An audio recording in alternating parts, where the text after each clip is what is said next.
I think we should be in for a treat today, and I know what you're thinking. It's technically speaking not even Christmas yet, but we should be in for a very high-level match of Zerg versus Protoss. Spawning here in the top left-hand corner of Neon Violet Square, and playing with the red Zerg drones hailing from Finland, we have none other than Serral. And his opponent spawning in a cross position in the opposite corner of the map, playing with the blue Protoss probes. He is from Germany, and he goes by the nickname of ShoWTimE. Now here's the thing, both of these guys are widely considered to be the very best in their race right now in Europe. I mean, statistically speaking, right, and I just had a look at the League elect. Over the last couple of weeks, Serral is considered to be, and get this, he is considered to be the best Zerg player and the best player in all of StarCraft 2 right now. Now, obviously, it's literally just a statistics website. It keeps track of all of the tournaments that are being played both offline and online, but there's definitely no denying that Serral is currently one of the very best players in StarCraft 2. Now, you gotta take the statistics with a grain of salt. There haven't been a whole lot of tournaments in Korea recently. Obviously, 2017 is wrapping up, and a lot of pro gamers are currently on holiday. They're taking a little bit of time off before they will be jumping into all of the qualifiers for 2018 once again, but there is no denying that Serral is very, very good at what he does. The same can really be said though for ShoWTimE. I think that ShoWTimE is considered to be the best Protoss in Europe right now. There are some great Protoss players, of course, in Europe. We have players like, for example, Mana, like DNS, like ShoWTimE. But I think that ShoWTimE can definitely be considered to be the best of that bunch right now. He's very, very good at what he does, and he's just a guy that just plays a solid, straightforward macro game. And that's what I really like about both of these players. A lot of people love it when one of the people or one of the players in a match ends up rushing very, very aggressively. And I can definitely appreciate that from time to time as well. But personally, I am more impressed when a player is playing a long, drawn-out macro game. When they are going for like 2 or 3 or sometimes even 4 fights all at once. When they are trying to take control of their opponent, but just simply creating a lot more units. And the nice thing is that both of these players play that exact style that I just mentioned. I mean, they're definitely going to be capable of cheesing from time to time. And I think it's great to do so in like a best of 3 or a best of 5 series. But usually they're going to be the ones that will be focusing on a very macro-focused strategy. So we'll have to see what they have got in store for this match right here today. ShoWTimE, though, definitely not opening up with anything weird whatsoever. We do see that Stargate coming in right now after that fast expansion. Interestingly enough, he did decide to go for the Stalker here, and this may actually come into play as this Overlord here in the middle of the map is going to be vulnerable. The probe just scouted out exactly as well where that Overlord is located, and while Metabolic Boost is currently underway, Serral is not going to be able to get that one out in time, and I think that this Overlord indeed is going to be in a little bit of trouble. Nemesis Carapace now also coming in. Serral will be forced to play in the dark for about another minute or so, but shortly he should be able to figure out exactly what it is he's going up against us. Indeed, ShoWTimE is going to be chrono boosting out that very first Oracle very early on into this match. Serral, though, he's not really fazed by this. He's already got a third hatchery halfway done, just simply getting himself another queen. I would actually like him to maybe get like a Spore Crawler or two in just a little bit. He's going to be able to get that third queen out here in just a second. I think that's going to be an important scout, but for now, he doesn't really know exactly what it is he's going up against. Overlord right there in the natural also does get denied, so Serral is going to be forced to play her in the dark for a little while, and this actually may become a bit of an issue. Spore Crawler coming in right now in the main base, though, and we do actually now see the second queen spawning in the natural in just a second. Even though Serral doesn't technically know what it is he's going up against, he's just making those out of safety precautions. I mean, yeah, he won't even really be committing right there either. There's going to be 2 queens available, and while maybe a drone or 2 ends up dying, beautiful play here so far by the Zerg player, really not missing a beat. Here's the thing, though, I don't think that ShoWTimE was really expecting to deal any kind of critical damage. What, however, he did do is do a little bit of damage, right? He got himself a drone kill, which is nice. But secondly, he also forced those Spore Crawlers. He's got the Oracle still alive. It's a little bit of a commitment in the earlier part of the game, but this will also open up the opportunity for him to potentially go for a quick third base expansion if he wants to, because the Oracle is great both defensively as well as offensively, and you can do a lot of scouting with that a little while later into this match as well. Lars now coming in for Serral. He's just going to continue droning here. Once again, ShoWTimE picks up another little drone kill there. Definitely not bad whatsoever, but both players are giving each other a lot of wiggle room. I mean, ShoWTimE is going to be able to get more gateways here. He's also going to be going for the Templar Archives, and apparently a Nexus here in the bottom right-hand corner of the map. Quite surprised by this one, actually. A lot of players have been skipping this base altogether. Usually, we don't really see players take this one until like 4 or 5 bases in. The reason for that is, of course, the gases primarily, because there's only really 4 mineral patches here. But apparently, the Zerg now knows exactly what it is he's going up against, as he does scout that 5-minute nexus coming down. There's only 4 mineral patches though, so this does mean that ShoWTimE won't really be able to produce all too many units out of that single base, but he will be able to get 2 fully functioning gases. It's a pretty interesting concept. Unit composition though for the Zerg here looks like it's gonna be the good old Hydra Link style. I wouldn't be surprised actually to see, for example, like a Baneling Nest coming in just a little bit as well. But both players are just simply playing a very solid, straightforward strategy. ShoWTimE is finally showing us though what he's planning to do. He's gonna go for a little bit of harassment here and there after the Oracle. He's also now going for some Archon drops, which is pretty interesting. Normally, we don't see players taking this. If they're going for the Oracle play, usually players just go for one or the other. Either the Archon drop or the Oracle play. And this is actually rather interesting right now, because these units are getting a lot more damage done than I think Serral anticipated here as well. Nicely done here by ShoWTimE. Just mixing it up a little bit, delaying that 3rd Nexus just a little while. But he managed to do some damage here and there, but none of that was critical. It's actually kind of funny, right? If you're playing this game a lot, you may be able to start defending against these builds with as few units as the Zerg is doing right here as well. However, when you're new to the game, you may look at this and be like, yo, doesn't this just look extremely risky here for the Zerg and the Protoss player alike as well? I mean, both of them are taking expansion so very quickly. Here's the thing. This is why both of them are scouting so very heavily. They know what it is they're going up against. They have played against similar builds 1,000 times before, and 1,000 is definitely no exaggeration whatsoever. They know exactly how many units they can get away with without actually taking critical losses. And while apparently, indeed, we almost do see those Archon now going down, ShoWTimE is going to be able to pick them up in the nick of time while sniping another one of those Overlords. And this is actually pretty interesting too, right? Apparently, we do see the timing here of that storm coming in as well for ShoWTimE. And guess what's lined up brilliantly right here as well? The Baneling Nest is already coming in. These are actually 2 units that hard counter each other in a way. I mean, I guess that's improper use of the word hard counter right there. But both the High Templar Storm as well as the Baneling, they are capable of taking each other out very, very rapidly. I mean, with a little bit of miss micro, you can lose either all of your Banelings or all of the High Templar in just a matter of seconds. And it becomes a very risky game to play if you are indeed in a mid-game of Zerg versus Protoss, because both of the players are going for units that technically speaking counter each other, but realistically, you just simply need to micro them and try to keep them alive for as long as you possibly can.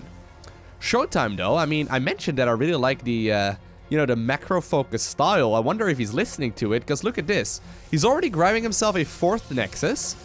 He's gonna go ahead and get a couple of shield batteries and also a few photon cannons here in front.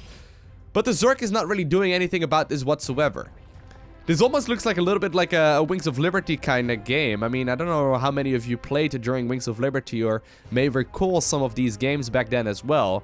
But oftentimes we saw these kind of games a lot more regularly, where both players just simply sit back, try to macro up a massive army, and eventually clash. That seems to be what we are sort of seeing in this match so far here as well. I mean, both players are giving each other a lot of wiggle room, continuously checking if they are overextending, and when they realize that that is not the case, they just simply sit back and grab themselves another expansion. Gold base now coming in here for Zerg. ShoWTimE, however, is already sitting on 8 gases. Looks like he's not really going to be focusing on any kind of like super high tech just yet. No carriers, no, heavy, for example, Colossus play either. Just a good old Archon Immortal style, and it's definitely very potent. It's just that currently, right, Serral is going to be able to, Serral's going to be able to max out in just a matter of seconds, and this becomes a very tough army for a Protoss player to kill. On top of that, apparently, Serral is not just simply going to go ahead and try to defend against this push. He's also going to try and do some double-pronged harassment here, using that Overlord in just a little bit. This is, however, a very tricky situation to defend against. I mean, look at this positioning here, right? That ramp is going to be extremely valuable. Zerg trying to posture here back and forth. And once again, this is such a cute move. You may be wondering why he didn't commit there. That's because of the High Templar. The High Templar, of course, can cast their storms. Zerg's, Zerg players usually are trying to bait the Protoss to use some of those storms while continuously pulling back. It's a very slippery slope, but here we go. Both players are going to once again try to posture forward, giving each other a ton of respect. High Templar are slowly moving towards the front, and while there are some units still dealing a little bit of damage here as well, Zerglings are now also capable of picking up one of those reinforcing units. Force Wheels, however, are coming in and will prevent all of these Lings and Hydras from running up that ramp. And I wonder exactly what this game is going to be like. I mean, both players are posturing more so than actually trying to fight each other.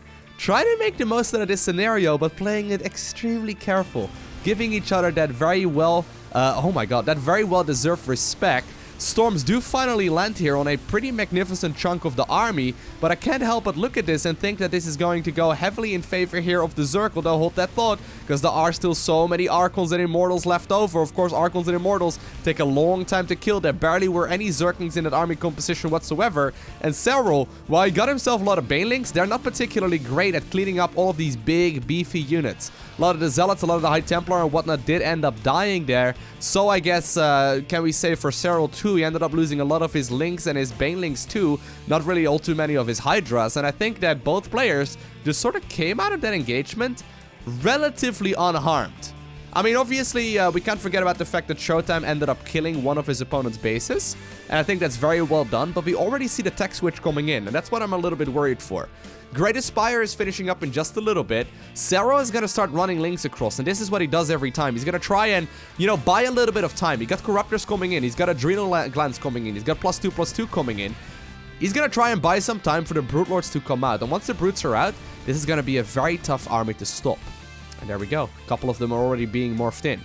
At the exact same moment, though, ShoWTimE is adding on more and more Stargates. As a matter of fact, he's now even producing a single mothership there as well, inside of that main nexus. So both players know exactly what they're going up against. Zerglings apparently do get killed there eventually, and while ShoWTimE once again wanted to jump on that gold base, it's not gonna go down this time around, as Serral is indeed taking himself a couple of other expansions here instead. Carriers are now on the production tab as well, and look at this, right? We are basically 12 minutes into the game.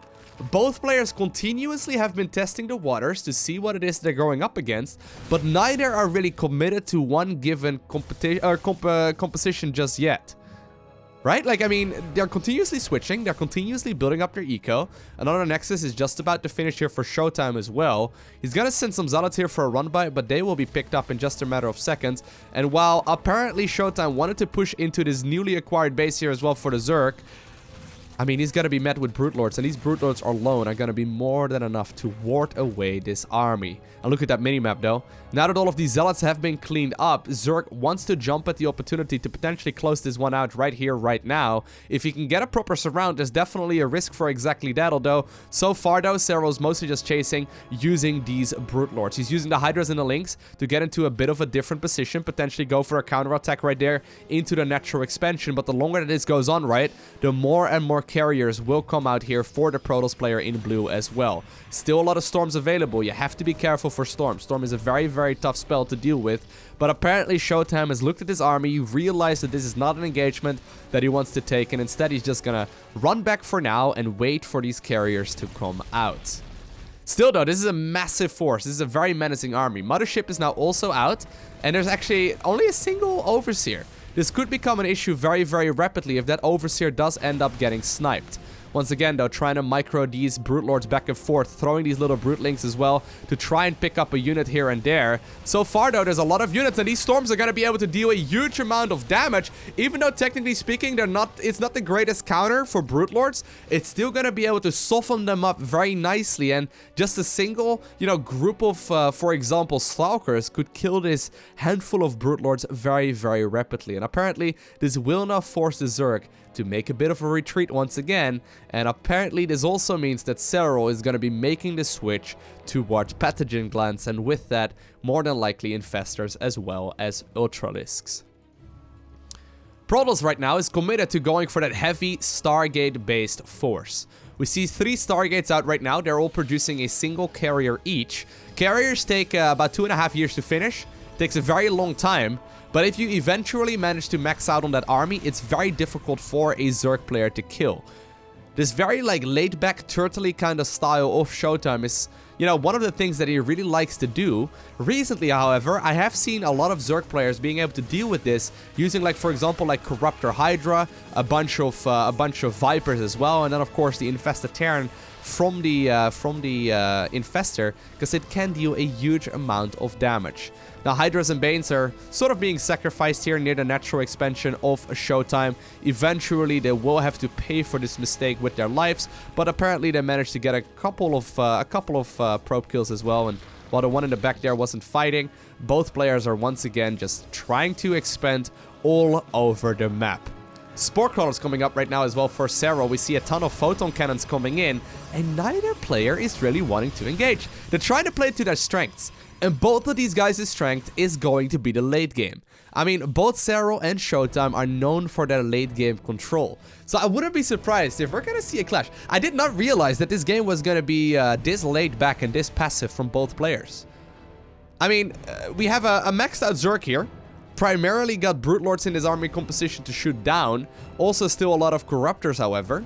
There's a handful of Hydras here as well as a lot of Zerglings continuously going for the counterattack. And this is the interesting moment, right? Look at this. ShoWTimE is gonna sacrifice the Immortals. You know how you see this every now and then in like Zerg versus Terran? Where Terran wants to go ahead and get rid of the SCVs because they are replacing them with mules in the late game. This is a similar situation. ShoWTimE doesn't want these units anymore. He's maxed out. He's got like 25 supply count, locked up in a bunch of units that he can't really use. And instead, he's going to remake more and more High Templar and apparently a handful of Void Rays as well. He's going to try and get the strongest army ever. Now, he wasn't trying to throw them away necessarily. He wanted to see if he could kill a base. Obviously, if you do so successfully, you can do a lot of damage in a short amount of time with those Immortals. They really pile through units very rapidly. And while apparently these Corruptors ate a bit of a storm, we see Serral already with a very substantial bank of over 2,000 minerals. And once again, he's trying to poke in and out, trying to see if he can potentially get a solid engagement going.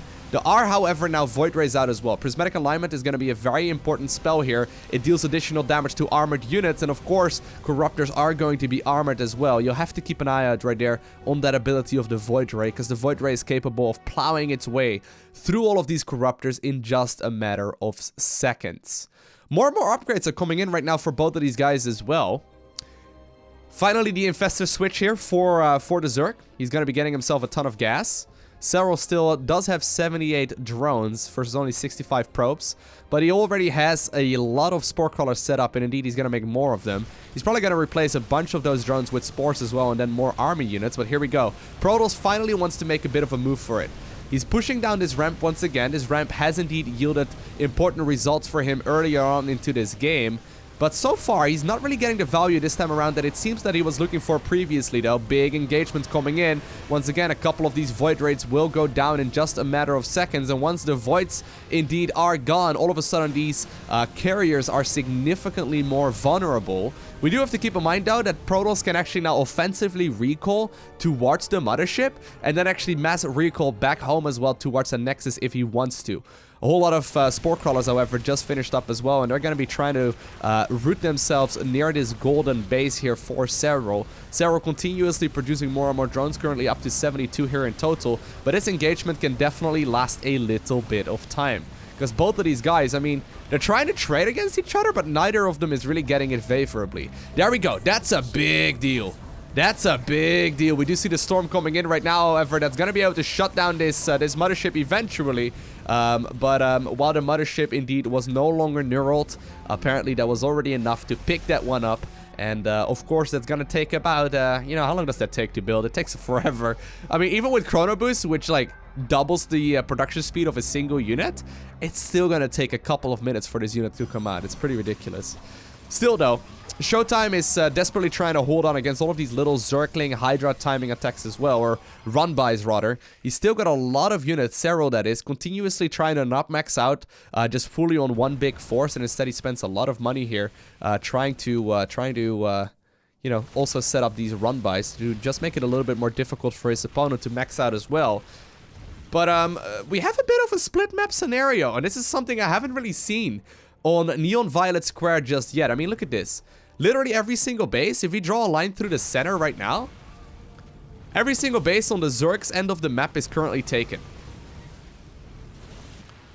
This could actually become a bit of an issue though, because Protoss is not mining nearly as much. And while indeed we do see engagement here all over the map for both of these guys, they're going to try and warp in some units there defensively as well. Protoss is still trying to advance onwards, and he's slowly getting rid of all of these spore crawlers as well, making this base a very difficult one to defend. At the same time though, Banelings managed to roll into that mineral line there, but at the exact same moment a handful of drones fell as well at the gold base. Gold base also ends up dying. And while once again we see a little bit of a you know, a change of pace of this matchup normally, we don't really see one of them taking critical advantages just yet. ShoWTimE apparently has got a single warp prism. This one is indeed going to be in a little bit of trouble because a corruptor is going to be chasing it down, as well as that handful of Zerglings. 70 drones still though. Serral's just going to continuously make drones. I'm actually rather surprised by that. We don't really see Zerg players usually do that all too much after they start up the spores. But here we go. This is a big engagement. A couple of these High Templar are wandering a little bit too far forward. They will get picked up because of all of those Brute Lords. But still, right? The more and more army supply right now for the Protoss player that gets replaced to air units, the less efficient, and by the way, this base also ends up falling, but the more and more air units there are out right now for the Protoss player, the less efficient these Brute Lords will become.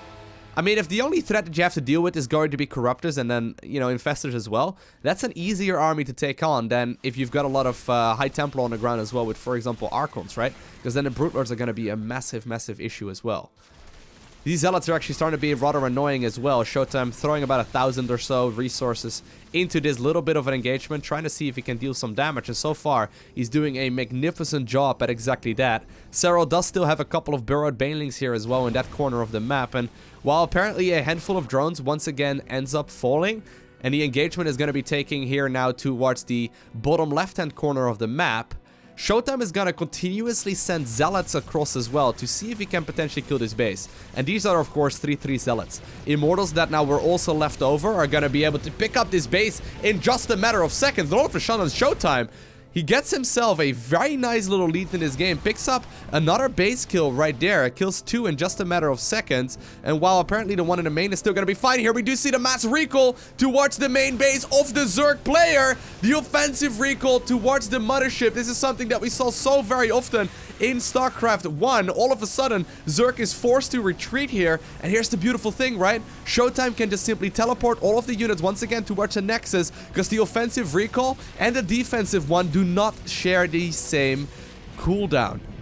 But apparently ShoWTimE may not even do so though. He's just simply going to try and see if he can continue onwards with this pressure.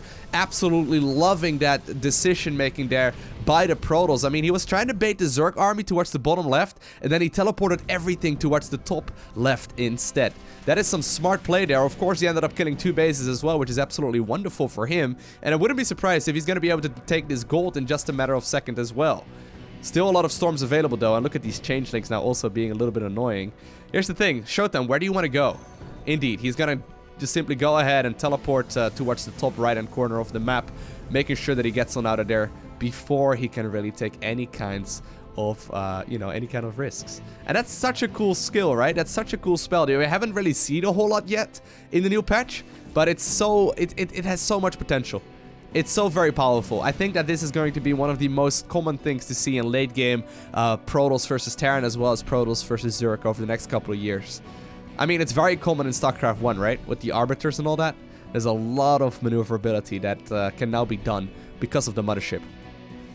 Still though, Zerg has got a near maxed out army, and with these fungal growths coming in, and of course all of these neural parasites as well, all of a sudden we see ShoWTimE taking control of this entire army. This actually becomes a huge issue, because oh my god, that was so sick. Serral just took control of all of those units in just a matter of seconds, trying to get the most out of this scenario right now. And all of a sudden, look at ShoWTimE's army supply.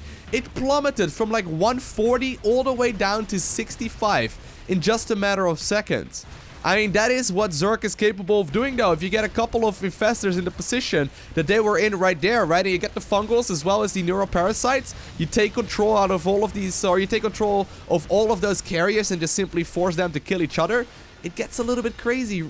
It gets a little bit crazy. Now, there's still a lot of units in the bank as well though for our Protoss player here, but he is gonna be forced to indeed lose a lot of probes.